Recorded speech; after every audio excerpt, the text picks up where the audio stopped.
भीलवाड़ा के तेरापंथ नगर में अहिंसा यात्रा के प्रणेता और शांति दूत पूज्य आचार्य श्री महाशमन जी के आदित्य विहार में प्रवचन चल रहे हैं, जिनका समुचित सुरक्षा उपायों के साथ श्रावक समाज सेवा धर्माराधना का लाभ ले रहे हैं। कोरोना गाइडलाइन के चलते एवन टीवी प्रवचन का प्रसारण कर रहा है। तो चलिए आपको मनस्काय श्री वीर स्वामिने नमः।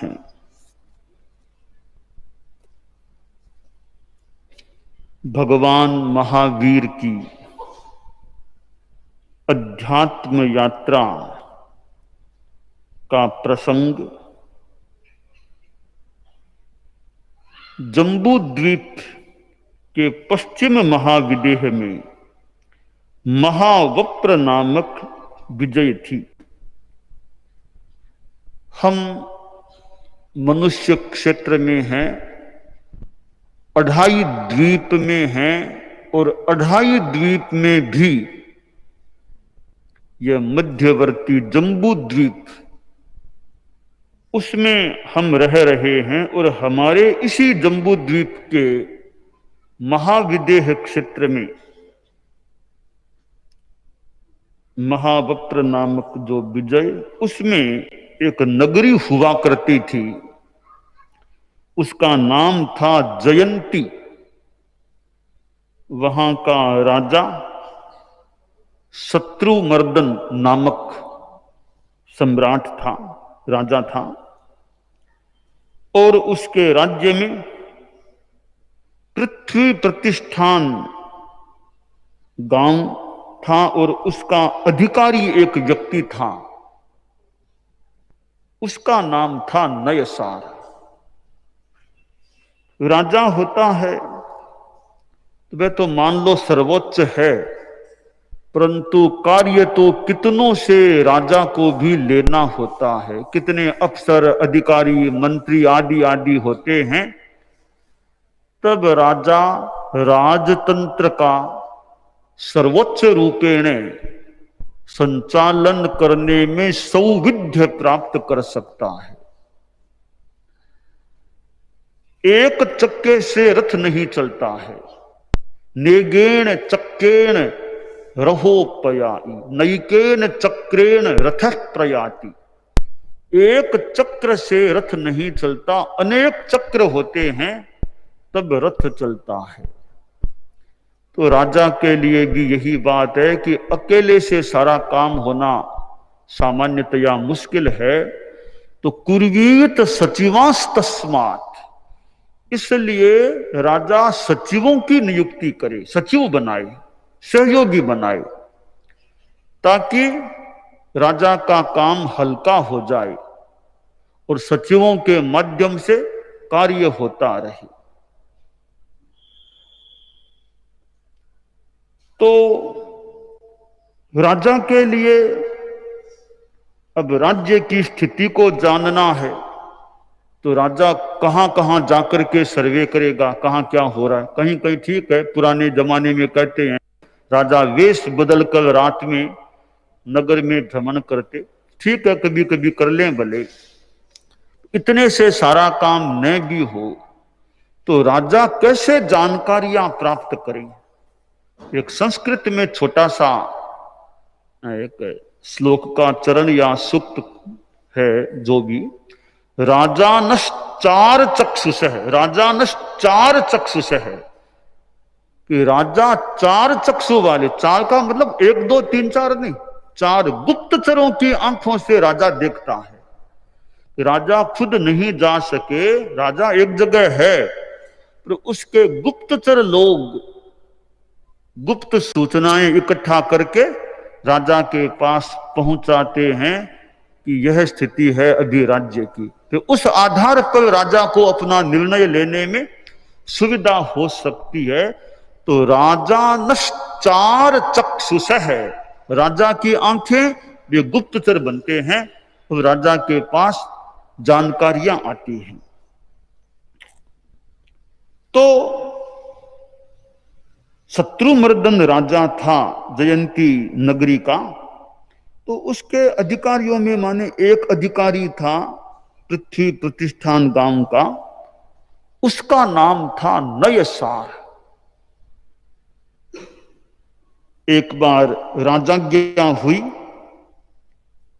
तो राजाज्ञा से वह जंगल में लकड़ी लाने के लिए गया।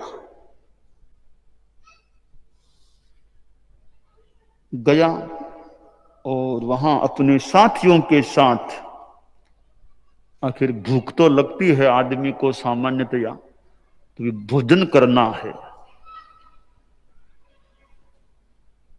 ठीक है, भोजन तो आदमी को चाहिए। आदमी यह सोचे कि भोजन करता हूं तो मैंने कुछ काम किया या नहीं किया, फ्री का भोजन खाता हूं या मैं कुछ काम भी करता हूं। ठीक है, शरीर की स्थितियां हो सकती है, परिस्थितियां हो सकती है, पर आदमी यह सोचे मैं फ्री का खाना न खाऊं, खाऊं तो कुछ साथ में सेवा दूं, काम करूं, तो मेरे खाना खाने का मैं अधिकारी हूं कि काम करता हूं, खाना खाता हूं। तो आदमी फ्री में न खाए, दूसरों से सेवा लेनी होती है, लेनी पड़ सकती है, तो मैं किस तरीके से दूसरों को सेवा दे सकता हूं। हमारे साधु साध्वियां, हम चारित्रात्माएं हैं कि हम किस रूप में दूसरों को सेवा दे सकते हैं। भोजन तो मान लो करना है, पर साथ में मैं क्या सेवा दे सकता हूं। मान लीजिए एक वृद्ध चारित्रात्मा है, ठीक है, पैरों में भी अब शक्ति कम है या दर्द भी रह सकता है, दूर दराज तो अब नहीं जा सकते, 2 किलोमीटर गोचरी जाओ और घरों में जाओ काम करो, वो तो अब मुश्किल हो गया है। अब 2 किलोमीटर घूमना और गोचरी जाना, अब इतना भार उठाकर लाना भी मुश्किल है। तो फिर मैं किस रूप में सेवा सहयोग दूं। तो वृद्ध चारित्रात्मा सोचे, ठीक है, मेरे बाहर जाकर कार्य करने में, लंबा चलने में दिक्कत है ना, तो मैं ठिकाने में तो काम कर सकता हूं, ठिकाने में काम कर सकता हूं। और मेरे हमारे सिंगाड़े के एक वर्ग के साथ वाले दूर दूर जाके आते हैं, मैं ठिकाने का काम कर सकता हूं। तो ठिकाने के जो काम है, और नहीं तो पात्रियां जोड़ी करना है, वो काम मैं कर दूं, लूना मंडलिया धोना वो काम मैं कर दूं, और वस्त्र प्रक्षालन आवश्यक करना हो तो वो मैं कर दूं। अब जो गोचरी पानी के लिए छोटे जा रहे हैं, इतनी दूर जाके आते हैं, तो उनके व्यक्तिगत कुछ काम भी मैं कर दूं, भी उनकी पात्रियां रंगनी वो काम मैं कर दूं, मैं ये काम कर सकता हूं। वे बाहर जाते हैं और श्रम करते हैं, तो मैं किस रूप में सेवा दूं। तो मैं भोजन का एक प्रकार से अधिकारी, मैं सेवा दे रहा हूं। तो आदमी सेवा के साथ मेवा ले, सेवा से मेवा ले, कि खाना खाना है, साथ में कुछ जितना हो सके। बाकी तो शरीर की स्थितियां हो सकती है, परिस्थितियां हो सकती है, जितना मैं कर सकूं कुछ करूं, कि मैं भी निर्जरा को प्राप्त करूं। तो यह निर्जरा की भावना साधु में रहे। खैर, गृहस्थों का अलग क्षेत्र है, गृहस्थों का अलग स्तर है, अलग एरिया है, अलग क्षेत्र है। तो हम एक बार साधु संस्था की ही बात करें, तो साधु यह सोचे भी जितना मैं सेवा दान दे सकूं, कर सकूं, वो तो मैं करने का प्रयास करूं। मान लो मेरे छोटे संत तो और काम करते हैं, तो उनको आधा घंटा कुछ बचा दूं, पढ़ा दूं, वो काम करूं। मेरे पास कुछ अध्ययन किया हुआ है, मेरे पास संत हैं, तो वो तो काम करते हैं, इनको साथ में अध्ययन भी कराऊं, आधा घंटा कुछ बचा दूं, सिखा दूं, बता दूं, इनका ज्ञान बढ़े। तो एक श्रम तो करते ही हैं शरीर का, तो साथ में इनका मस्तिष्कीय श्रम भी कुछ हो जाए और यह ज्ञान वृद्धि हो जाए। तो भोजन सेवा के आधार पर, श्रम के आधार पर होता है। श्रम से जो भोजन किया लिया जाता है, उसका अपना महत्व है, कि मन में भी यह इस रूप में स्वाभिमान की भी मैं फ्री नहीं खाता हूं, मैं करके खाता हूं, परिश्रम करके खाता हूं मैं। तो नयसार अब जंगल में गया, तो काम कार्य के लिए गया, लकड़ी का काम है, साथ में भोजन करे आदमी, वेतन भी ले गृहस्थ, तो वो एक संगत बात बैठ जाती है। भोजन के लिए बैठा नयसार, इतने में देखा एक साधु संघाटक आ गया, साधुओं का समूह आ गया है और जानकारी मिली कि ये पता चला कि साधु तो रास्ता भूलकर आ गए, सही रास्ते से हटकर के यहां आ गए हैं। चिलचिलाती धूप है, ललाटम तपस्तपन है, ललाट को तपा देने वाला सूर्य आकाश में है, दोपहरी का समय है। तो साधु कितना परिश्रम करके आए हैं, रास्ता वो भूल करके इधर आ गए हैं। तो खैर रास्ते की बात तो बाद में विस्तार से करें, पर इनको भोजन तो इनको भी चाहिएगा ना, साधु लोग, इनको तो खाना तो चाहिए। हृदय में भक्ति भाव जागा कि साधुओं को भिक्षा दें, दान दें।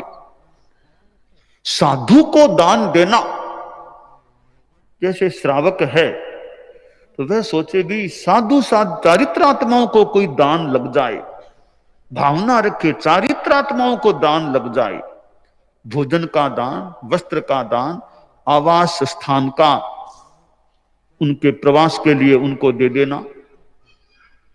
तो इस प्रकार औषध का दान, और वर्तमान में पेंसिल, कॉपी आदि आदि का भी दान हो सकता है। तो मैं साधुओं चारित्रात्माओं को दान दूं। तो श्रावक में यह भावना कि भी मैं तो गृहस्थ हूं, ये तो त्यागी लोग हैं, संयमी लोग हैं। श्रावक का चिंतन यह है, मैं सदा आरंभ जीवी, मुनि अहिंसा सूर, मैं परिग्रह में निरत हूं, साधु इससे प्रवर संयम साधना में संविभागी मैं बनूं, खाद्य संयम वस्त्र का सहज साधक बनूं, वस्त्र भोजन पात्र औषध सहज मेरे पास है, और रहने के लिए आवास में अवकाश है। धन्य वह दिन मुनि प्रवर को ये समर्पित मैं करूं, भावना के प्रबल बल से शीघ्र भव सागर तरूं, शीघ्र भव सागर तरूं। श्रावक सोचता है कि मैं तो गृहस्थ हूं, सर्ववृत्ति नहीं हूं, आरंभ जीवी हूं, मेरे यहां तो आरंभ समारंभ भी होता है। ये मुनि लोग तो अहिंसा सूर, अहिंसा में बहुत आगे बढ़े हुए पराक्रमी पुरुष हैं, और आरंभ और परिग्रह, मैं आरंभ में भी हूं, इधर परिग्रह में भी निरत हूं। रुपया, पैसा, मकान, खेत, कितना परिग्रह मेरे पास है, पर साधु इससे दूर हैं। साधु तो परिग्रह के त्यागी, अपरिग्रह महाव्रत के आराधक। इनकी कितनी प्रवर श्रेष्ठ साधना है, संयम की साधना है। मैं भी इसमें समविभागी किसी रूप में बन जाऊं, सहभागी बन जाऊं। संतों ने, साधियों ने कहा लोच में सहभागी, हमें भी लोच की निर्जरा में सहभागी बनाइए। तो ये तो सहभागी ऐसे ही प्राय प्राय हैं ही हैं। साधु तो मान लो काफी सहभागी हैं, साधियां थोड़ी सहभागी है। मतलब हाँ, संतों के तो 2 लोच हो जाते हैं प्राय, बच्चों को छोड़ दें तो 2-2 लोच प्राय होते होंगे। हम तो सहभागी हैं ही हैं, लोच करते हैं। तो यह तो एक ठीक है, एक विनय की परंपरा है। पर गृहस्थ सोचे कि मैं कहां, साधु लोग कहां, तो मैं साधुओं की साधना में समविभागी कैसे बन जाऊं, कैसे बनूं कि मेरे पास जो वस्तुएं हैं, भोजन है, वस्त्र है, पात्र, वो इनका दान करूं, तो मैं उनकी साधना में किसी रूप में समविभागी या सहयोगी बन जाऊंगा। मेरे घर में तो आवास में बड़ा मकान है, जगह भी काफी है, ऊपर नीचे कई तले हैं, 2 तले हैं, तो मेरा ऊपर का तला तो खाली हो सकता है या नीचे का हो सकता है। साधु यहाँ प्रवास करें 15 दिन 20 दिन, जितना उनके अनुकूलता हो, मुझे लाभ मिले सह्यातर होने का, निकटता से साधुओं की सेवा करने का भी मुझे मौका मिल सकेगा। कि साधुओं का निकट प्रवास होता है तो परिवार के बच्चों को कितना बार बार साधुओं के संपर्क में आने का मौका मिल सकता है। तो नयसार ने भी सोचा कि साधुओं को दान दो। मुनिवर भिक्षा लीजिए, भोजन बना हुआ है। साधुओं को भी भोजन की अपेक्षा थी, साधु भी इच्छुक थे भोजन पानी लेने के। तो साधुओं को नयसार ने वहां आहार पानी का दान दिया। साधुओं ने भोजन पानी ग्रहण कर लिया, चुकता भी कर ही लिया होगा। फिर नयसार ने कहा कि आप लोग रास्ता भूल गए हैं, मैं आपके साथ चलकर आपको सही रास्ता बता देता हूं। नयसार साथ गया, संतों को रास्ता बताया। तो फिर संतों ने भी उपदेश दिया कि इसने रास्ता बता दिया मानो, तो हम भी कुछ रास्ता इसको बता दे। संतों को रास्ता बताया तो संत भी तो रास्ता बता सकते हैं। जो साधु साध्वियां अच्छे बौद्धिक और तत्ववेत्ता होते हैं, वे तो अच्छे तरीके से रास्ता बता सकते हैं, कितनों को रास्ता बता सकते हैं। छोटे संत हैं, युवा संत हैं, वृद्ध प्रौढ़ संत भी हैं, अपने अपने ज्ञान के द्वारा कितनों को रास्ता बता सकते हैं। आजकल मैं कई बार देखता हूं, छोटे बच्चे आते हैं कि कोई कहता है मैंने प्रतिक्रमण में सीख रहा हूं, मैं भक्तामृत सीख रहा हूं, मैं वो सीख रहा हूं, मैं वो सीख रहा हूं, नाम लेते हैं, मैं अमुक के पास सीख रहा हूं। मुझे अच्छा लगा कि हमारे साधु साधियां बच्चों को लगता है समय दे रहे हैं, बच्चों को सिखाने में अपना योगदान दे रहे हैं। छोटे छोटे बच्चे भक्ता में इतना याद कर लिया, वो इतना याद कर लिया। फिर मैं भी उनका थोड़ा कई बार वो सुनाओ क्या सिखा सुनाओ, ऐसे सुन लेता हूं। तो लगा कि साधु साधियां इतने हैं तो कई कई बच्चों को लाभ मिल रहा है कि छोटे संत बड़े इधर साधियां बाइयां साधियों के वहां, तो वे कंठस्थ कर लेते हैं, सीखते हैं। अच्छी बात है भाई कि लोग आते हैं कि रहते हैं, भीलवाड़ा में इतने अभी लोग आते भी हैं, जो भी, तो उनको जितना मौका सिखाएं, बताएं, समझाएं, तो एक अच्छा काम है दूसरों को ज्ञान सिखाना, पढ़ाना, बताना। तो जिनके पास ज्ञान है, समझाने का अच्छा तरीका है, वो समझा भी सकते हैं, सिखाने वाले सिखा भी सकते हैं। तो संतों ने नयसार को भी मानो तत्वबोध दिया या ज्ञान दिया, रास्ता, अध्यात्म का रास्ता बताया। तो नयसार ने वंदना की, संतों को वंदन किया। वंदना करना भी बहुत अच्छी चीज है। ऐसे वंदयनम निया गोयम कम्मम खमई, उच्च गोयम कम्मम, वंदन करने से भी, और इतने चारित्रात्माएं हैं, ठीक है, बंधन तो जैसे दूरता जैसे रखनी हो, क्योंकि कोरोना का समय भी थोड़ा अभी तक पूरा गया नहीं है, तो क्योंकि भी वो ज्यादा निकटता भी अभी हमारे विषम बंध पत्र में थोड़ी व्यवस्थाएं भी दी हुई है, तो फिर भी थोड़ी दूरी से भी जितना कोई आदान प्रदान हो सके। तो नयसार को उपदेश मिला, नयसार ने वंदन भी किया, और नयसार को सम्यक्त्व की प्राप्ति हो जाती है। बस यह सम्यक्त्व की प्राप्ति होना बहुत बड़ी सफलता है अनंत काल की यात्रा की। कहा तो यह गया कि सम्यक्त्व के समान कोई रत्न भी नहीं है। सम्यक्त्व रत्नान्न परम ही रत्नम, सम्यक्त्व मित्रान्न परम ही मित्रम, सम्यक्त्व बंधोर न परो ही बंधु, सम्यक्त्व लाभान न परो ही लाभ है।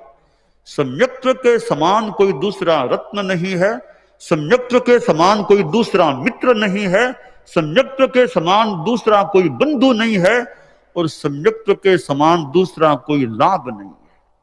हाँ, सम्यक्त्व के बाद कोई है तो चारित्र ऐसा रत्न है, वो फिर है चारित्र भी बड़ा रत्न है, ज्ञान दर्शन चारित्र ये रत्न है, तो चारित्र को तो मान ले, वो तो है, परंतु चारित्र को भी सम्यक्त्व का साहचर्य चाहिए, आधार चाहिए। बिना चारित्र के सम्यक्त्व तो हो सकता है, पर बिना सम्यक्त्व के चारित्र नहीं रह सकता। तो सम्यक्त्व की गरज चारित्र को है, सम्यक्त्व को चारित्र की गरज नहीं है। तो चारित्र परावलंबी है, चारित्र परावलंबी है सम्यक्त्व का, सम्यक्त्व चारित्र का परावलंबी नहीं है। इस अपेक्षा से देखें तो सम्यक्त्व बड़ा मित्र है, बड़ा रत्न है। तो जो जिसके परावलंबी रहे, जिसके परावलंबी है, वो एक तरह से अधिक महत्वपूर्ण इस अपेक्षा से हो सकता है। तो सम्यक्त्व की प्राप्ति हो जाती है और यह एक अनंत काल की यात्रा में महत्वपूर्ण समय आया है, नई सार की आत्मा की यात्रा में, कि सम्यक्त्व की प्राप्ति हो गई है। अब आगे कैसे नई सार की या भगवान महावीर की आत्मा, या नई सार भगवान महावीर का ही जीव है नई सार, अब कैसे अध्यात्म की यात्रा आगे बढ़ती है, आगे की बात यथासंभव आगे आ सकेगी। दानान सिद्धम अभय प्रयाणम सच्चे सुया अनवज्जं वयन्ति तवे सुया तम बंभचेरम लोगुत्तमे समणे नाय पुत्ते चैत्ता भारहम वासम चक्रवर्ती महिध्यो संति संति करे लोए पत्तो गई मनुत्तर। पर्युषण पर्व के अंतर्गत आज स्वाध्याय दिवस है और स्वाध्याय के बारे में अभी साथ जी प्रमुखा जी का हुआ, पहले मुख्य नियोजिका जी का भाषण हुआ था, गीत भी हुआ। तो स्वाध्याय एक ऐसा तत्व है, एक संयम को सिंचन देने वाला, मानो अमृत है या जल है स्वाध्याय, वो भी अच्छा गहरा आगम आदि का अच्छा स्वाध्याय होता है। स्वाध्याय करते करते कई जानकारियां भी ऐसी अच्छी मिल सकती है। मैंने कुछ दिन पहले साधु साधियों की विराट गोष्ठी में कहा, चर्चा चलाई थी कि मास खमन किसे कहा जाए। पहले तो मैंने रात्रि में, एक दिन रात्रि में संतों के सामने यह प्रश्न उठाया, चर्चा वार्ता की। फिर मैंने साधु साधियां दोनों की उपस्थिति में भी यह चर्चा की कि मास खमन किसे कहा जाए। 27 की तपस्या, 28 की, 29, 30, 31, फिर आगे 32, मास खमन की सीमा क्या रहे। हमने चिंतन किया और मैंने अपनी ओर से एक बात निर्णित रूप में भी बता दी कि 27, 28, 29, 30, 31 इन दिनों की तपस्या को मास खमन की संज्ञा से अभिहित किया जाना चाहिए, जो भी मेरी भाषा थी। तो मैंने तो अपनी ओर से बता भी दिया, तो एक बात को संपन्न भी कर दिया। कल मेरे पास मुनिश्री धर्मरुचि जी स्वामी पधारे थे, तो वो कोई प्रसंग में या पधारे, तो उन्होंने फरमाया मुनिश्री ने कि आपने जो कहा था वो बात कालू यशो विलास में भी हूबहू आई हुई है, कि यही बात कालू यशो विलास में जो आपने जो कहा था वही बात इस कालू यशो विलास में आई हुई है। तो मैंने देखा वो बात इसमें आ गई है। वो पद्य भी यहां दिया हुआ है कि कालूगणी का युग की बात है। 27 श्यों 31, 27 श्यों 31 मास खमन मनुहार, सार्ध शतक श्री गुरु बरतारे आत्म शक्ति संचार। कि मास खमन तो यहां तक कि 27 से 31 तक के दिनों के मास खमन हुए। फिर यह आगे चार्ट दिया तपस्या का, तो उसमें उल्लेख आया है कि मास खमन 27 से 31 दिन का, वो शायद करने वालों के नाम है 36 संत और 21 साधियां। ये संभवतः कालूगणी के बरतारे में ये मास खमन करने वाले हुए हैं। तो 36 संत और 21 सतियां, तो ये मास खमन में वो कालू यशो विलास में पद्य में भी दे दिया गया है कि ये 27 शू 31 मास खमन मनुहार। तो हालांकि मैंने तो अपनी बात संपन्न कर दी थी, परंतु परम पूज्य गुरुदेव के इस कालू यशो विलास में भी यह बात आ गई, तो फिर पूर्वाचार्यों के द्वारा वही बात है तो और ज्यादा प्रसन्नता या आत्मतोष है कि मैंने उन्हीं का अनुकरण किया है, उनसे हटके कोई बात नहीं कि दो परम पूज्य गुरुदेव ने लिखा मैंने तो उसी को अपने मुख से बता दिया। तो जैसे कि भी बड़ों का एक सामान्य शिष्टाचार में कि शिष्य तो गुरु के पीछे पीछे यानी गुरु का अनुगमन करता हुआ चले, एक विनय धर्म का सामान्य रूप में देखें तो शिष्य तो गुरु का अनुगमन करे। तो मैंने सोचा, मैंने तो हालांकि मैंने तो अपने हिसाब से जो सोच के या बात करके बताया, पर मेरी बात पहले से ही गुरुदेव तुलसी ने पद्य के रूप में उनकी फरमाई या वो बताई हुई है। तो मैंने सोचा वो जानकारी दे दें साधु साधियों को भी कि और भी सुनने वाले सुन सकते हैं कि यह जो हमने जो बताया है वो हमारे प्राचीन, कोई नई बात नहीं बताई है, प्राचीन बात को ही हमने तो बता दिया है। जैसे कि कहते हैं आचार्य होते हैं वो तीर्थंकरों की बात को बताते हैं, यानी तीर्थंकरों की निष्ठा से बताते हैं। इस रूप में मैंने गुरुदेव तुलसी की निष्ठा में मानो वो बात बता दी है कि 2731। तो खैर, यानी स्वाध्याय करने से यूं कई जानकारियां मिल सकती हैं। तो यह जो स्वाध्याय का विषय है, हम चारित्रात्माएं हैं, हमारे साधु साध्वियां समणियां भी हैं, यहाँ पर मुमुक्षुबाइयां भी है और भी हमारे श्रावक श्राविकाएं हैं, और यहाँ क्या बाहर भी कितने लोग होंगे जो हमारी बातों को इस पर्यूषण आराधना में सुन रहे होंगे या कानों में पड़ रही होगी। तो स्वाध्याय का जो हमारे जैसे छोटे संत हैं, ऐसे तो स्वाध्याय आमतौर से प्राय सभी के लिए अच्छा है ही है, तो छोटे संत है जो छोटी साध्वियां हैं, समणियां भी हों, अब तो छोटी समणियां कम होंगी, पर वो हैं वो अध्ययन स्वाध्याय में लगाए।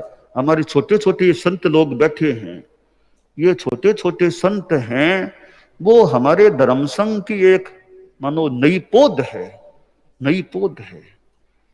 और ये छोटे छोटे संत हैं, कितने संत छोटे छोटे बैठे हैं मेरे सामने, कितने कितने छोटे संत बैठे हैं।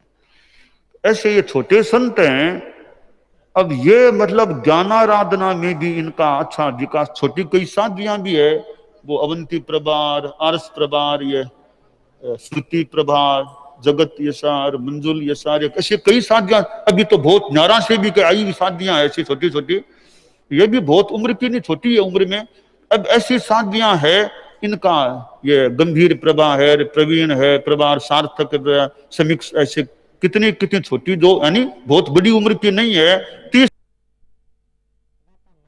वर्षों से कम के अंदर अंदर की साध्वियां होंगी। अब ये साध्वियां है, अब वो लक्ष्य के साथ स्वाध्याय में लगाएं, कंठस्थ करना, पाठ्यक्रम के साथ जुड़ना। अब आज इतने पाठ्यक्रम हमारे पास हैं, अब देखो इधर तो महाप्रज्ञ श्रुताराधना पाठ्यक्रम ज्ञान विकास का माध्यम है, इधर जैन विश्व भारती इंस्टीट्यूट के माध्यम से भी वो BA, MA, PhD उस तरह से करे तो भी कितना ज्ञान का विकास हो सकता है।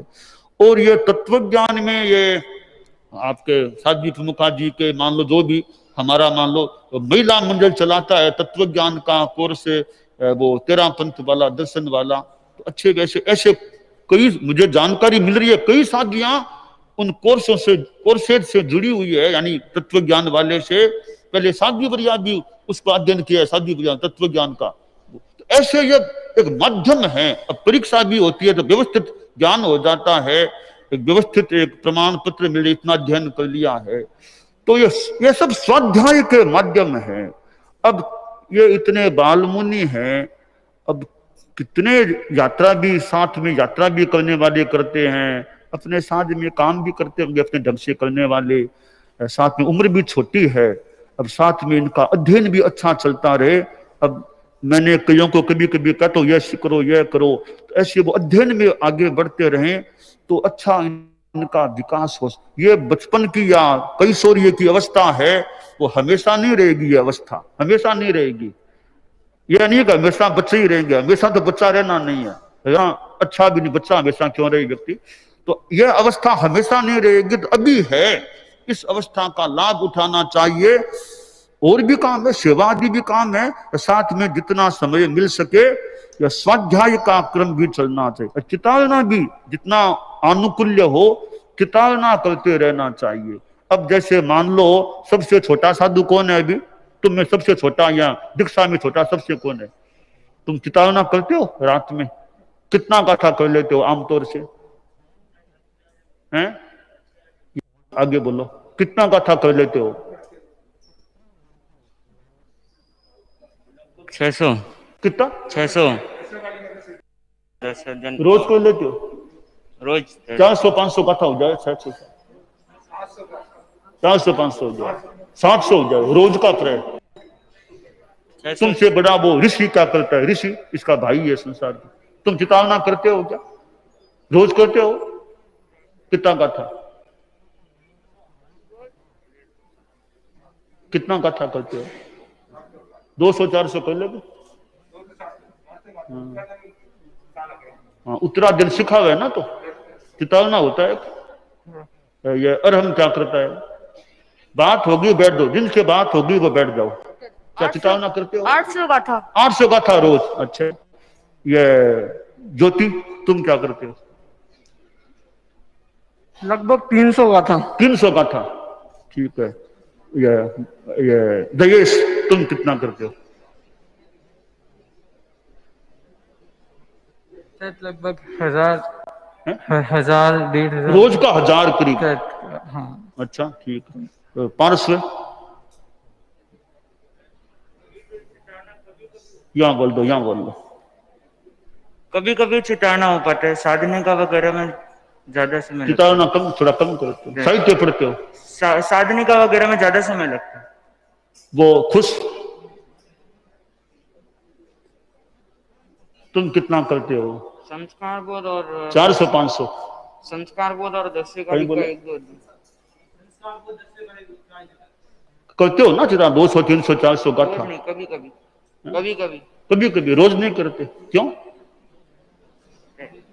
हैं? चितालना जितना टाइम मिलता है, चितालना 200-400-500 गाथा का मार दो।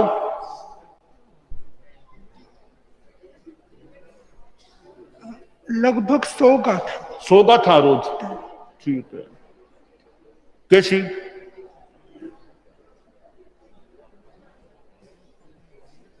ज्यादा नहीं हो पाता, 200-250 लगभग। रोज का 200, एवरेज 200-250 गाथा।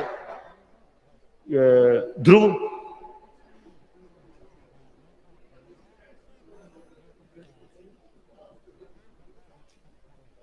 कभी कभी ज्यादा हो जाए, कभी तो एवरेज 200-400 गाथा। 200-400 तो हो ही जाए, बाकी थोड़ा बहुत ज्यादा कम होता है।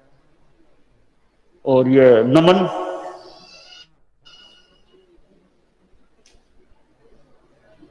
कभी कभी 2-3 हजार भी हो जाता है और कभी नहीं भी होता, लेकिन आचार्य की बुक्स, जैन दर्शन, मनन मीमांसा आदि बुक्स पढ़ते रहता हूँ। पढ़ते हो? ठीक। चितालना कभी तो करते हो ना, थोड़ा थोड़ा? 200-300 कभी 2-3 तो हजार भी हो इतना जाता इतना है। अंतर क्यों? कभी 1000, कभी कभी बुक्स नहीं पढ़ी और कुछ भी नहीं किया, सिर्फ चितारने में ही रखे। ठीक है। तो भी जितना टाइम बैठ जाए चितालना भी। ये प्रियांशु चितालना होता है? 300-400। 350। रम्य, रम्य के होता है चितालना?